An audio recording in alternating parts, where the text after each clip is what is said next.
The demographic situation is worse than any country in history. The banking situation is worse than any country in history. The dependence on imported energy and the inputs that allow them to import their own food suggest that a deindustrialization and an agricultural collapse is in the offing should anything go wrong.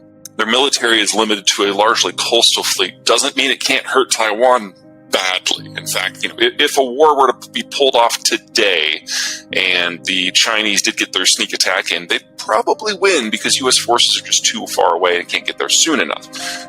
But that doesn't solve any of their problems. Demographics can't be solved with military force, and anything that they do to piss off the United States could very well lead to a trade cutoff of everything that matters to them.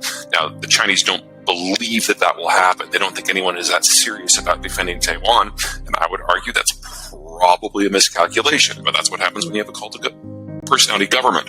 And that cult of personality government kind of leads us to this fentanyl thing. The problem with a cult of personality is no one was willing to tell the leader the truth. We've seen a lot of that, the spy balloon, with COVID, with their agricultural sector. But it also means that you will get mid to low level and mid to low intelligence bureaucrats who think they're doing the leader's bidding and will do things that maybe aren't in the country's best interests. Now, the spy balloon is an excellent example of that because, let's be honest, this was a giant thing about the size of an Embraer jet. If you've ever flown out of a small airport, you know what those are. They're like the Barbie dream jets with 2 seats on one side and 1 seat on the other. Completely horrible aircraft. A pain to be on, tiny, unless it's dangling from a 400-foot diameter balloon, in which case, it's pretty substantial. The Biden administration's first gut was to shoot the thing down, but the intelligence and defense officials in the U.S. talked them out of it. She's like, Mr. President, it's not going to see anything. It's like it's going over our missile launching facilities, which are going to be closed unless you're planning on launching a general nuclear strike next week. So let's just do whisper sensors on the thing, put a helicopter below it, a spy plane above it, and for 9 days just track the bastard all the way across the country and get all of the cryptography, get the hardware on the back end, find out where the orders are coming from and going to. It'll be the intelligence find of a decade. It's the dumbest thing I've ever seen a country do. And if you think of the last 20, 30 years, a lot of countries have done a lot of really dumb things. Fell into the category of the defense ministry didn't know. Xi didn't know, but some dumbass in their intelligence services thought that this is what he was supposed to do to, beat the chest. If fentanyl is a state effort, it's probably something like that, where the real power brokers, especially Xi at the top, are wholly unaware. Now, one of the things that we have seen across the Chinese space, even in their own internal system, is the concept of making money supersedes the concept of physical safety, consumer safety, or fraud. And so they'll get like melamine in their baby formula, even though it's highly toxic and will kill people by the dozen. Fentanyl probably falls into that category a little bit too, that you just have someone who's relatively unscrupulous shoving it in the Mexican system. Because, let's be honest, anyone who's deliberately selling things to a cartel is probably not all that above the board with their normal operations. To my knowledge, we do not have evidence that the Chinese government is doing this directly, but that doesn't mean that they can't stop it. Yeah, the problem with the Trump administration's efforts on everything was that Trump would send a tweet and then that would be the end of it. He'd never have a conversation with the appropriate branches of government about making sure that things happen. In many ways, he was simply a less engaged version of Barack Obama. Leftist academics being anti-American, that's really not all that new, and they don't need a whole lot of pushing from foreign propaganda in order for that to happen. They've always, even if they're consider themselves patriotic, been among the more critical ones, and of course some of the more critical ones are not particularly patriotic. So I don't think there's too much on that specific angle. As for the rest of society, you're absolutely right.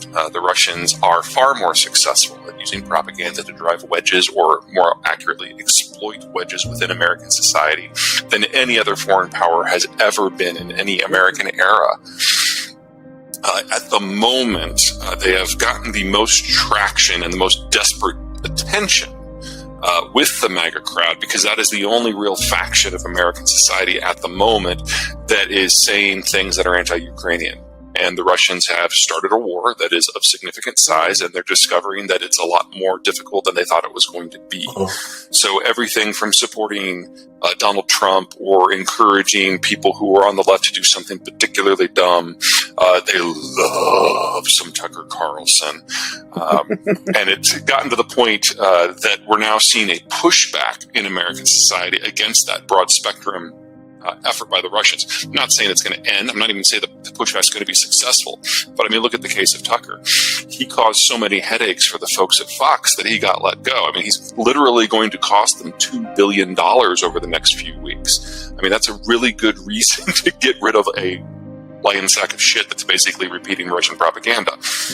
Now, the problem is when you're a victim of propaganda, you believe you have a vested personal interest in continuing to do what you're doing, because to say otherwise would expose you as somebody who is wrong. And that's embarrassing. And especially if it's wrapped up with your own political agenda, what are you going to say? Everything about me is wrong, and that's why we have foreign people manipulating me? I mean, that takes swallowing a lot of ego. And let's, just call it what it is. Donald Trump has a bit of an ego. We have the same thing with people on the left. Bernie Sanders fell in the same category. Jill Stein of the Green Party, absolutely the same. But with those two people, the Russians never got the success that they've had.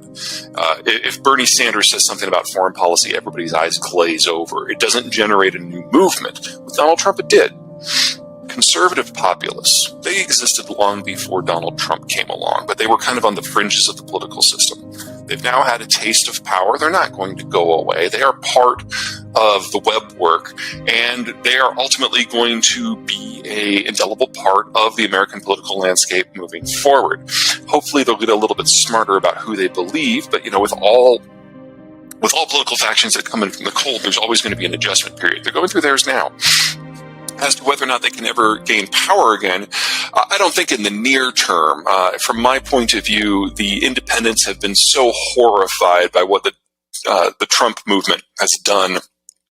First on January 6th, then in the midterm elections, and most recently with the town hall that we just saw, which was, basically Trumpism, all caps, that they will never vote for a MAGA candidate ever again. There was a lot of exit polling done after the midterms, and the vast majority of independents, not people who say they're independent but really side with the party 3/4 of the time, but actual independents, said that while they disagree with Biden's economic policies and thought those policies personally harmed them, they still massively voted in favor of Democrats because they saw what the Trump movement was doing was so antithetical to their own personal power.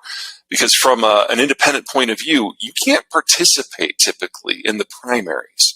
And so if Trump is putting up candidates that are nuts, you don't have much of a choice, because if Trump gets his way, then the general election no longer matters. And that's the only place where independents have a card to play.